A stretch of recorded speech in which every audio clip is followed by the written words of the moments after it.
السلام عليكم ورحمة الله وبركاته. ازيكم حبايبي الطلاب الصف التاني الاعدادي؟ يا رب تكونوا جميعا بخير. بصوا يا غاليين، احنا المرة اللي فاتت الدرس بتاعنا كان عنوانه بيتكلم عن المعادن ومصادر الطاقة في قارتي اسيا واوروبا. قبل ما ابدا اتكلم عن الدرس، عشان تحفظوا اولى الدول لازم ترجعوا للجدول اللي انا عاملاه لكم على الجروب. الجدول اللي انا نزلته على الجروب ده هيفرق معاكم جدا جدا جدا وانتوا بتحفظوا اولى الدول عشان ما تتلخبطوش. وزي ما قلت لكم في الفويس، تحفظوا الاول الدول اللي هي دولة عندها حاجة واحدة او حاجتين، وبعد كده بقى اي حاجة تانية هنسيبها في مين؟ في الصين في اسيا وروسيا في اوروبا. تمام. النهاردة بقى هنتكلم عن مصادر الطاقة. مصادر الطاقة هي اي حاجة بتشغل اي حاجة. يعني ايه الكلام ده؟ يعني انت عشان تشغل اي جهاز او اي آلة محتاج باور تشغله بيه. اهو الباور اللي هتشغله بيه ده هو ده مصادر الطاقة. فمصادر الطاقة زي ما قلت لكم هي الطاقة اللي بتشغل اي حاجة عايزين نشغلها. بدل ما نشتغل بايدينا، لا احنا ممكن نشغل مكنة او نشغل آلة او نشغل جهاز. الحاجات دي عشان تشتغل محتاجة مصادر ايه؟ محتاجة مصادر طاقة تشغلها. فاحنا النهاردة الجزء بتاعنا بيكلمني عن مصادر الطاقة في قارتي اسيا وايه واوروبا. خد بالك، بيعتمد قيام النهضة الاقتصادية، يعني عشان الدول اي دولة نقول عليها ان هي اقتصادها بينهض، اقتصادها قوي، بيعتمد الكلام ده على مصادر الطاقة اللي هي شغالة بيها. هل هي شغالة البني آدمين بتشتغل بإيديهم، ولا مشغلة آلات كتير وأجهزة ومكن وتطور بمصادر الطاقة؟ فعشان كده بنقول قيام الصناعة أو قيام النهضة الصناعية بيعتمد على إيه؟ على الطاقة. ففي سؤال هنا ممكن يجيلي في الجزء ده، يقول لي يشترط لقيام النهضة الاقتصادية في أي دولة في العالم وجود ايه؟ هقول له وجود مصادر الطاقة. طبعا مصادر الطاقة نوعين. إيه؟ طاقة أحفورية اللي هي بنحفر ونطلعها من باطن الأرض، كلكم عارفين الفحم والبترول والغاز الطبيعي، ودي طاقة غير متجددة. وكمان عندي مصادر الطاقة المتجددة اللي هي الطاقة الكهرومائية وطاقة الرياح والطاقة الايه الشمسية، وهناخدهم بالتفصيل. نبدأ بالفحم. الفحم طبعا من مصادر الطاقة الأحفورية زي ما قلت لكم الغير متجددة، يعني بنحفر ونطلعها من باطن الايه؟ من باطن الأرض. الفحم ظل مهم جدا جدا جدا من أول ما اكتشفوا حاجة اسمها آه الثورة الصناعية. ظل لحد بداية القرن الماضي، يعني لحد القرن العشرين، قعد فترة طويلة جدا جدا جدا هو المصدر الرئيسي للطاقة في الايه؟ في العالم. يبقى ظل الفحم من أول ما بدأوا يشغلوا الآلات بدل البني آدم، كانوا شغالين بطاقة الفحم. فظل الفحم هو الأساس لحد بداية القرن الماضي اللي هو القرن العشرين. احنا دلوقتي في القرن الواحد وعشرين. فظل هو المصدر الرئيسي للطاقة. اي حد عايز يشغل آلة، يمشي قطر، يعمل اي حاجة كان بيشغلوها بالفحم، حيث كان بيشكل ثلثي، يعني 2/3 من الطاقة المستخدمة في العالم. قعد لفترة طويلة قوي تلتين الطاقة اللي بيستخدموها كانوا بيعتمدوا فيها على مين؟ على الفحم. الكلام ده فضل واستمر لحد بداية القرن الماضي اللي هو بداية القرن العشرين. طب بعد كده ايه اللي حصل؟ تراجعت نسبة استخدامه تدريجيا لحد ما بقت ربع الطاقة المستخدمة، بدوب الربع. يبقى في الأول كان مهم جدا، تلتين الطاقة معتمد على الفحم، هو رقم واحد، هو الأساس. فبدأت نسبة استخدامه تتراجع شوية لحد ما وصلت للربع. وطبعا كلكم عارفين من ابتدائي ان الفحم بيلوث البيئة، بيخرج غاز اسمه ثاني اكسيد الكربون، فبيلوث الايه؟ بيلوث البيئة لما بنحرقه. تراجعت بقى نسبة استخدامه تدريجيا لحد ما وصلت لربع الطاقة المستخدمة. الكلام ده سنة 2023، يعني بالظبط من سنتين. طيب ايه اللي ممكن يحصل بعد كده؟ بيقول لي من المتوقع ان كمان هتنخفض نسبة استخدامه اكتر من كده فين؟ في المستقبل. يبقى تاني هعيد سريعا الجزء ده، ان الفحم فضل مهم جدا وهو مصدر الطاقة الرئيسي. يمكن تلتين الطاقة المستخدمة كانت بيخرجوها من الفحم. الكلام ده فضل لحد امتى؟ لحد بداية القرن الماضي اللي هو بداية القرن العشرين. ثم بعد كده بقى يستخدموه أقل. قعدت النسبة بتاعته تتراجع، يعني تقل، تراجعت يعني قلت تدريجيا لحد ما وصلت لربع الطاقة المستخدمة، بقى يدوب بنستخدمه في ربع الطاقة، يعني بناخد منه ربع الطاقة بس، وبقيتها بقينا نعتمد على مصادر تانية غيره. الكلام ده سنة 2023، ومن المتوقع ان تنخفض كمان اكتر من كده نسبة استخدامه في الايه، في المستقبل. تمام. انتاج الدول منه، او انتاج القارتين اللي عندنا منه، احنا عندنا قارة اسيا وعندنا قارة اوروبا. اوروبا بيبلغ انتاجها نسبة كبيرة جدا، بتنتج 75% من الانتاج العالمي من الفحم. والصين في الجدول عندكم رقم 1، حيث الصين بتنتج لوحدها نص الانتاج العالمي من الايه، من الفحم. طيب يجي يقول لي هنا سؤال، دلل او بما تفسر. بيرجع ارتفاع قارة آسيا، أو بيرجع ارتفاع إنتاج قارة آسيا من الفحم لعدة أسباب. يعني ليه آسيا بتنتج فحم كتير؟ أولا بتنتج فحم كتير عشان عندها بيتوافر كميات كبيرة من الفحم، الأرض بتاعتها فيها كميات كبيرة من الفحم. إيه كمان؟ لأنها بتعتمد على الفحم كمصدر رئيسي للطاقة. يعني ركزوا بس في الحتة دي، هي بتعتمد على الفحم كمصدر رئيسي للطاقة المستخدمة في عديد من الصناعات. هي بتستخدم الفحم كمصدر رئيسي للطاقة، بتدخله في صناعات، مش بتمشي بيه آلات ولا بتمشي بيه عربيات، لا هي بتدخله في العديد من الصناعات. زي ايه؟ خاصة صناعة الصلب، زي الحديد مثلا. يعني الحديد عشان يسيحوه بيدخلوه في فرن.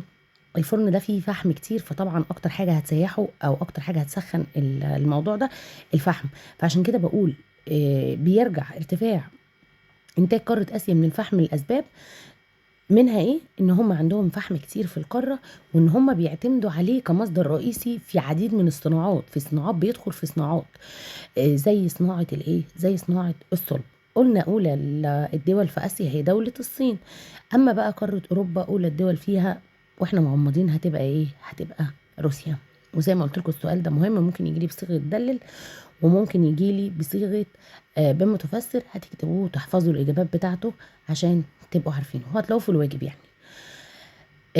على فكرة كمان ممكن انتوا لو حابين تزودوا هنا تقولوا بسبب اتساع مساحة آسيا، مفيش أي مشكلة، يعني هي الإجابة برضه هتكون صح. ندخل بقى على تاني مصدر من مصادر الطاقة الأحفورية أو الغير متجددة، وهو البترول. البترول ده بقى قصته قصة. يعد البترول مادة خام بتدخل في صناعات اسمها الصناعات البتروكيماوية. يعني ايه بتروكيماوية؟ يعني بترول دخل عليها كيماويات فادتنا صناعات حديثة.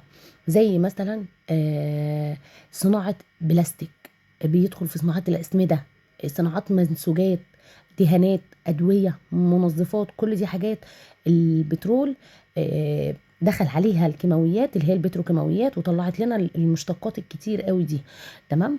وكمان بيدخل في الصناعات الايه، المعدنيه، بيدخل في صناعات المعادن، وبيستخدم بصوره اساسيه في ان احنا نولد منه كهرباء. وكمان يعني بنولد منه كهرباء، وبنشغل بيه وسائل النقل، بناخد منه البنزين وبنمشي بيه وسائل النقل. اهم حاجه بقى ان هو بيأثر لي بشكل كبير في الاقتصاد العالمي. يعني ليه تأثير كبير في الاقتصاد. الدول اللي عندها بترول كلكم شايفين بقت عاملة ازاي، اللي هي زي دول الخليج مثلا، الوضع عندها بقى عامل ازاي؟ طبعا بسبب البترول الكلام ده كله.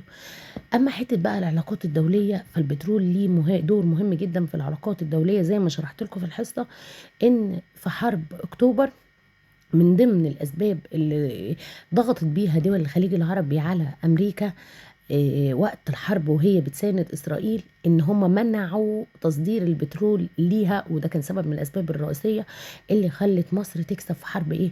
أكتوبر. يبقى البترول ليه أهمية كبيرة، دلل ده أهميته كبيرة جدا جدا جدا. يعد مادة خام بيخش في الصناعات. اسمها إيه الصناعات اللي بيخش فيها؟ صناعات بتروكيماوية حديثة وصناعات معدنية. أدي رقم 1. رقم 2، بيستخدم في توليد الكهرباء، بنستخدمه بنولد منه كهرباء. 3، بيستخدم في وسائل النقل، وبيأثر بشكل كبير في الاقتصاد العالمي وفي العلاقات ما بين الايه، ما بين الدول وبعضها. انا سايبه لكم الخريطه، هتبقى انتوا تبصوا عليها في الكتاب معاكم. طبعا الصين كلكم عارفين مكانها، روسيا، وادي السعوديه دولة عربية، في هنا النرويج، وفي دول تانية زي كازاخستان، في دول كتير، ايران اهي، الهند هنا. المهم يعني كل الدول دي انتوا ايه، من كتر ما هتكرروها وتكتبوها على الخريطة بايديكم، يعني مثلا اللي تلاقوه مكتوب في خريطة المعادن ومش مكتوب في خريطة مصادر الطاقة اكتبوه بايديكم. اللي تلاقوه مكتوب في مصادر الطاقة ومش مكتوب في المعادن اكتبوه بايديكم. لما هتحلوا الواجب اكتبوا اسامي الدول دي على الخريطة بايديكم. لو كتبتوها وعرفتوا اماكن الدول هتحفظوا الخريطة. يعني سؤال الخريطة مش هيبقى بالنسبة لكم فيه أزمة بأمر الله. تعالوا نشوف إنتاج البترول. بتنتج آسيا نحو خمسي الإنتاج العالمي من البترول. احنا مش بنحفظ أرقام، كبر دماغكم من الأرقام. فأول مرة بقى النهاردة هنقول دولة عربية من الدول العربية بتتصدر إنتاج حاجة في المنهج بتاعنا. فبنقول بتتصدر السعودية، الدولة الأولى على مستوى العالم مش بس على مستوى آسيا في إنتاج البترول، هي دولة السعودية. ولسه شايفين مكانها على الخريطة. أما قارة أوروبا فبتنتج خمس، يعني آسيا خمسي وهنا خمس، برضو ملناش دعوة بالرقم. المهم إن اللي في المركز الأول في آسيا في أوروبا دولة إيه؟ روسيا. ندخل على الغاز الطبيعي عشان ما ضيعش وقتكم. بيقول لي يعد الغاز الطبيعي منافسا قويا للبترول. البترول المهم قوي ده دخله منافس قوي دلوقتي، حد بينافسه. مين ده؟ الغاز الطبيعي. طب بينافسه ازاي؟ اولا، رقم واحد، سهولة استخراجه، بيتم استخراجه بسهولة. تكلفة استخراجه كمان منخفضة، يعني انت بتطلعه بسهولة وبتكلفة اقل من البترول. ايه كمان؟ قلة تلويثه للبيئة، هو أقلهم تلويثا للبيئة. الفحم أكتر حاجة بتلوث البيئة، البترول متوسط، أما الغاز الطبيعي أقل مصادر الطاقة الأحفورية تلويثا للبيئة. آخر حاجة، لما بتيجي تبيعه أو بتيجي تشتريه بتلاقي التمن بتاعه رخيص، اللي هي رخص ثمنه. يبقى أنا عندي بتطلعه بنستخرجه بسهولة، تكلفة استخراجه كمان منخفضة. آه مش بيلوث البيئة قوي، يعني قلة تلويثه للبيئة، ورخص أو رخص ثمنه. دي الأسباب اللي خلته بينافس مين؟ بينافس البترول. إنتاج القارات منه، عندي آسيا فيها دولتين، لأول مرة نذكر إيران في الدرس بتاعنا، ووراها الصين. أما أوروبا فبنقول دولة اسمها النرويج، وكل ده مكتوب عندكم في الإيه؟ في الجدول، عشان بس ما ضيعش وقت فيه. ادخل بقى على الطاقة المتجددة. الطاقة المتجددة اللي هي ما بتخلص. المية موجودة على طول، الرياح برضو موجودة، الطاقة الشمسية، كل دي حاجات بتطلع كل يوم او موجودة على طول عندنا بتتجدد، فبنقول عليها طاقة ايه؟ متجددة. بتحظى الطاقة المتجددة باهتمام كبير ومتزايد في العالم خلال العقود الأخيرة. يعني الطاقة المتجددة دي بنديها اهتمام دلوقتي، واهتمامنا بيها عمال يزيد. ممكن يجي لي يقول لي صيغة تانية بما تفسر تزايد إنتاج الطاقة المتجددة في العالم في الفترة الأخيرة أو في العقود الأخيرة. يعني بدأنا نهتم بيها وبننتج منها أكتر. عندي عدة أسباب للكلام ده. أولا، هي طاقة نظيفة غير ملوثة للبيئة. مصادر الطاقة المتجددة دي سواء المية بخرج منها طاقة كهرومائية، وطاقة كهرومائية دي يعني كهرباء جايبها من مية. طب الرياح بطلع منها طاقة الرياح، الشمس بطلع منها الطاقة الايه؟ الشمسية. فكل الحاجات دي طاقة نظيفة غير ملوثة للبيئة، مش بتلوث البيئة. اتنين، بتنتج عن مصادر متجددة غير قابلة للنفاذ، يعني مش بتخلص، متوفرة في معظم مناطق العالم. معظم مناطق العالم فيها رياح وفيها مية وفيها شمس، كل حتة في العالم فيها الكلام ده. طب ايه النتائج المترتبة بقى على ان احنا هنستخدم الطاقة المتجددة وبدأنا نهتم بيها؟ وعشان المميزات اللي احنا لسه قايلينها دي، لما هنستخدمها كده بكثرة بيساعد ذلك او بيساعد ده على زيادة او بيساعد زيادة الاعتماد عليها في انخفاض انبعاثات ثاني اكسيد الكربون اللي بتطلع من المصادر الطاقة الأحفورية. يعني مصادر الطاقة الأحفورية بتطلع غاز ثاني أكسيد الكربون، أما الطاقة المتجددة مش بتطلع الكلام ده. فبيساعد ده على زيادة إيه؟ انخفاض ثاني أكسيد الكربون في الجو. وطبعا الكلام ده عندنا امل ان شاء الله انه ينخفض بنسبه كبيره جدا في عام 20 ايه و50. وكل الدول شغاله على ان هي تقلل انبعاثات غاز ثاني اكسيد الكربون في 2050. فهنا ممكن يجي يقول لي ما النتائج المترتبه على زياده الاعتماد على مصادر الطاقه المتجدده. ابدا من اول يساعد ذلك على انخفاض انبعاثات ثاني اكسيد الكربون انخفاضا كبيرا. ونكمل الاجابه بتاعته. تعال نشوف. بتتعدد مصادر الطاقه المتجدده في قارتي اسيا واوروبا. ماشي. اولا الطاقه الكهرومائيه. كلمه كهرومائيه يعني كهرباء زائد ميه، فاحنا جمعنا على بعض طاقه كهرومائيه. الكهرباء اللي جايه من الميه دي سواء من انهار او سدود او خزانات او توربينات، آه، بنقول عليها طاقه كهرومائيه. اسيا بتنتج منها كتير، وخاصه دوله الصين. اوروبا بتنتج منها قليل، وخاصه روسيا. خلاص يعني دي سهله، هنحطها من ضمن الجدول الكبير اللي هي الصين فيها طاقه كهرومائيه وروسيا فيها طاقه كهرومائيه. فبيقول لي هنا بقى سؤال. بتنتج قارة آسيا نحو نص الطاقة الكهرومائية عالميا. يعني آسيا بتنتج كهرباء من المية كتير، أكيد عندها مصادر للمية كتير. فبقول بسبب كثرة الأمطار، ومادام في كثرة أمطار يبقى كثرة إيه؟ أنهار. والاتنين دول بنستغلهم في إن إحنا نطلع طاقة كهرومائية. يبقى السؤال هنا بقى متفسر. قارة آسيا ليه بتنتج نص الطاقة الكهرومائية؟ بقول له بسبب كثرة الأمطار فيها، وكمان الإيه؟ الأنهار. نخش على الطاقة التانية اللي هي طاقة الرياح. طاقة الرياح بتنتج آسيا لوحدها نص إنتاج طاقة الرياح زي برضو الطاقة الكهرومائية. والصين أولى الدول المنتجة على مستوى العالم، مش بس على مستوى قارة آسيا. أما قارة أوروبا ففيها دولة بنقولها أهو لأول مرة، وهي إيه؟ ألمانيا. يبقى الرياح في ألمانيا، والكلام ده كله في الجدول. الطاقة الشمسية بتنتج آسيا نحو ثلثي الإنتاج. إحنا مش مطالبين نحفظ الأرقام دي، بس لو وراها سؤال فإحنا كاتبينه عندنا في المذكرة. أولى الدول إنتاجا للطاقة الشمسية برضو الصين. أما إنتاج قارة أوروبا لتاني مرة بنلاقي إيه؟ ألمانيا في الطاقة الشمسية. يعني الرياح والطاقة الشمسية ألمانيا. تمام. ندخل بقى على هنا مشكلات التعدين. التعدين في قارة آسيا وفي قارة أوروبا بيقابلوا بعض المشكلات، والدول في القارتين دول بتحاول تحلها. أول مشكلة بيقول لي بيؤدي النشاط التعديني لانبعاث كميات كبيرة من غاز ثاني أكسيد الكربون. النشاط التعديني عشان تشتغل في التعدين وتطلع معادن لازم يعني بيخرج عنهم أو يخرج عن عملية التعدين دي انبعاثات كبيره جدا جدا جدا من غاز ثاني اكسيد الكربون. وطبعا غاز ثاني اكسيد الكربون من النتائج المترتبه على ان بيخرج غاز ثاني اكسيد الكربون بسبب التعدين او النشاط التعديني، مما يتسبب في التغيرات المناخيه. يعني بيعمل تغيرات في الايه؟ في المناخ. طب رقم 2، بنستخدم او بتستخدم في عمليات التعدين سواء التعدين السطحي اللي هو قريب من سطح الارض او التعدين الباطني، بيستخدموا مواد كيميائيه ضاره. ماشي. هم عشان يعملوا عمليات التعدين بيستخدموا كيماويات، سواء تعدين قريب من سطح الارض او تعدين باطني جوه بطن الارض. طب ايه المشكله؟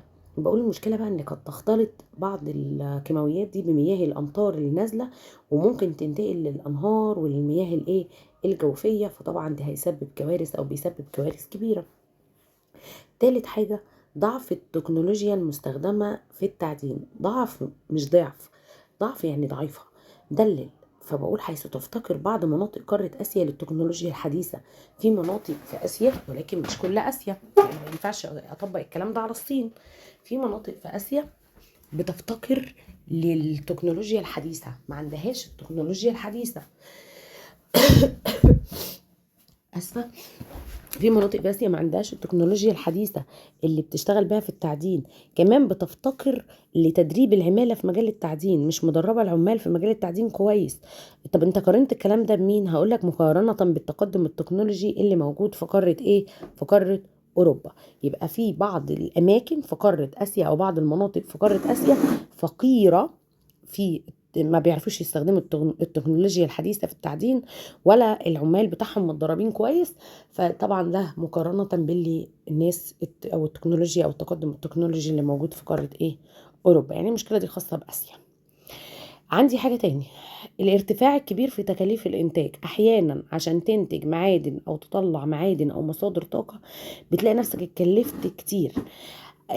المشكلة دي بتعاني منها اوروبا، وخاصة في المناطق النائية. طب ايه هي بقى المشكلة؟ بقولك تعاني اوروبا من ارتفاع تكاليف العمالة. العمال بتاخد فلوس كتير مقارنة باسيا. لجانب ارتفاع تكلفة استخراج الموارد المعدنية. يعني بيدفعوا تكاليف كتير للعمال، وكمان بيلاقوا نفسهم يتكلفوا فلوس اكتر وهم بيخرجوا الموارد المعدنية وبينقلوها من المكان اللي طلعت منه. فبيدفعوا تكلفتها كتير. خصوصا لو هيطلعوا الاماكن دي او المعادن دي من المناطق النائية. المناطق النائية دي يعني المناطق البعيدة، المناطق المحذوفة. فلما بيجوا يطلعوا منها معادن بيلاقوا ان هو كلفهم كتير. عشان يبقى عندي معادن او مصادر طاقه الموضوع كلف جامد، من حيث تكاليف العماله او تكاليف الاستخراج والنقل، خصوصا لو في مناطق نائيه يعني مناطق بعيده. الكلام ده بيخص اوروبا، انما المشكله اللي هنا دي بتخص بعض المناطق فين؟ في اسيا. تمام. عندي بقى استنزاف عديد من الموارد المعدنيه، يعني خلصت خلاص، طلعوا روح المعادن اللي في الارض. الكلام ده حصل في بعض دول غرب اوروبا زي فرنسا وبريطانيا. الناس دي من ساعة ما بدأت الثورة الصناعية وهي عمالة تطلع في معادن وتحرق قلبها، حرقت قلب الارض، خلصت المعادن اللي جواها من الاخر. فبقول تم استنزاف عديد من الموارد المعدنية من دول غرب اوروبا زي فرنسا وبريطانيا.